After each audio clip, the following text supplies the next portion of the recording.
原少林寺方丈释永信突传病危，在郑州被查期间突发重症，生死未卜，少林寺全面封锁消息。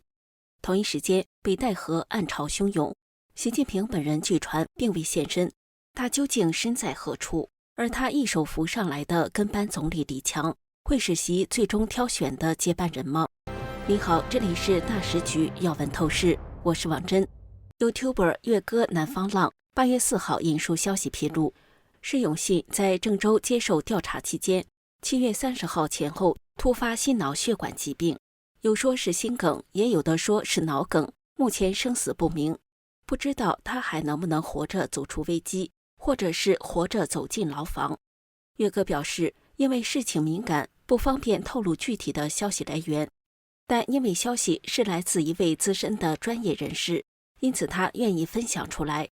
该消息人士还说，释永信过往既没有心脑血管疾病与脑梗史，也没有心梗史。这位知情人士还表示，目前中共严格封控关于释永信的消息，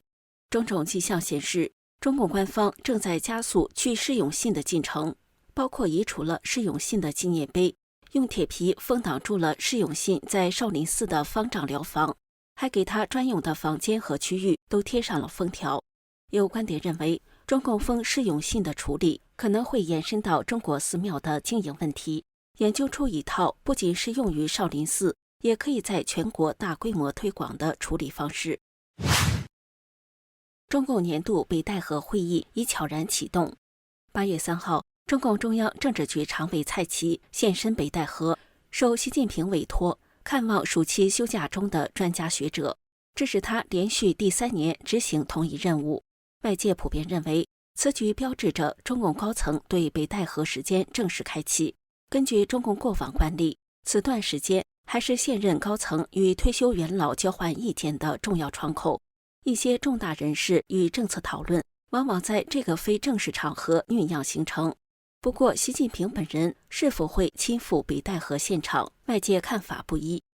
时政评论人士蔡胜坤表示，据他得到的消息，习近平自2012年上台以来，很少在8月前往北戴河，主要原因是为了避开和退休元老见面，不愿意听所谓的元老们的建议，以免影响他的人事安排和所谓的反腐部署。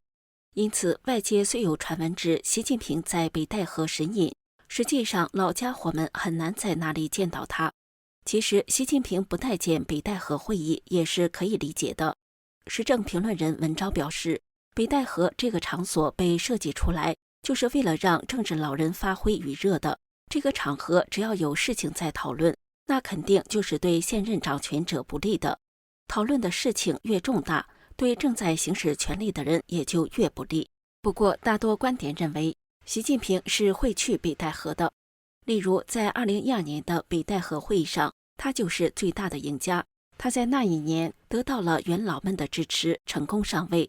不过，在他连续执政10多年后，他的处境已经发生了非常大的变化。去年北戴河会议后，日经亚洲报道了习近平在北戴河受到元老们逼宫的事情。另外，比较蔡奇3年看望专家时的表述，也可以看出习的地位大不如前。在今年会见专家时，蔡奇先提到，以习近平为核心的党中央把人才工作摆在治国理政的重要位置，然后再说习始终关心牵挂专家人才等，最后希望专家们学习习思想，贯彻中共20大和20届2中3中全会精神，并加上以往标配的2442效忠之语。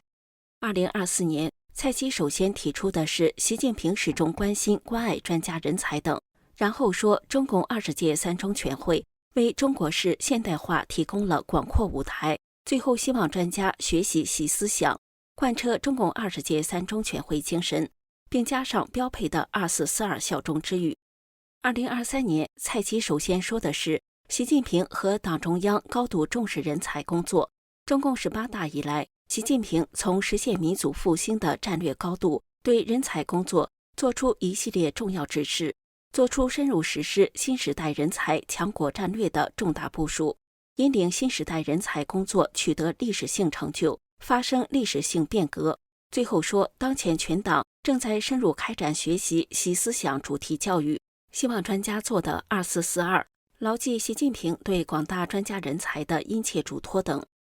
从上述表述的不同可以看出，对习的吹捧有降温之势。这对主管宣传的蔡奇来说，显然不是偶发事件。有观点认为，这种由个人领袖向集体架构的话语调整，显示习个人的权威正在经历某种程度的制度性淡化。自去年以来，关于习近平大权旁落即将退位的传闻接连不断。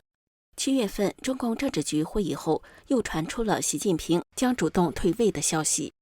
海外独立媒体人蒋网正8月1号在节目中表示，习近平谋求连任21大并不见得。他披露，习近平曾在政治局会议上放话，很多人说我连任占用了其他人的时间，但是我没有占用任何人的时间。如果一定要说我占用别人的时间，也就是李强。李强和我自己也没有什么太大的差别，暗示李强是首选接班人。虽然此类说法无法得到官方证实，但在北戴河这个敏感时间点流传，引发各方高度关注。如果说李强和我没什么差别是一句意味深长的话，那么理解这句话的关键或许不在李强的能力，而在李强的可控性。李强1959年出生于浙江温州瑞安县一个农村家庭，本名李福强。由于父亲是倒插门女婿，所以去掉了中间的族谱福字。母亲年轻时以卖猪肉为生。李强是在外祖父家中出生，在马屿镇上念完小学和中学后，17岁的李强就参加了工作。可以说既没有红色家族背景，也没有团派官员那样的学历背景。政治根基极其薄弱的李强，能短短几年内从习近平的秘书一路跃升为中共江苏省委书记，再到中共上海市委书记，尤其是没有经过中央部门工作的历练，就一步登上中共国务院总理职位，这在中共历史上前所未见。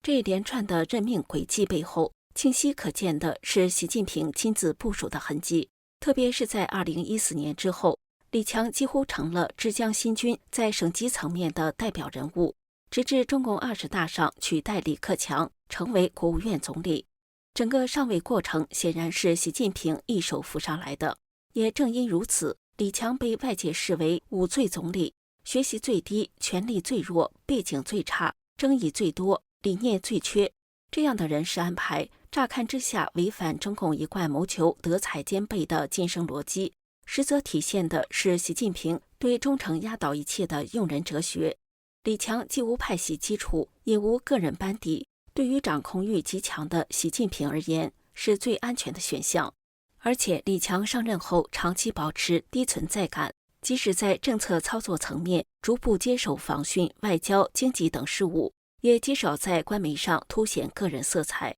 这种克制与示弱，反而进一步巩固了他在习近平班底中的可用性。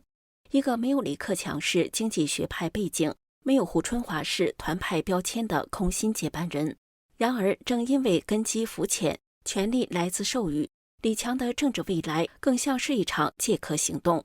外界关注的不是他是否能真正主政，而是是否会成为习近平实际掌控下的过渡人物。这里是大时局要闻透视，感谢您的陪伴与思考，请订阅、分享并打开小铃铛，一起在动荡中坚守真相，在黑暗中点燃希望。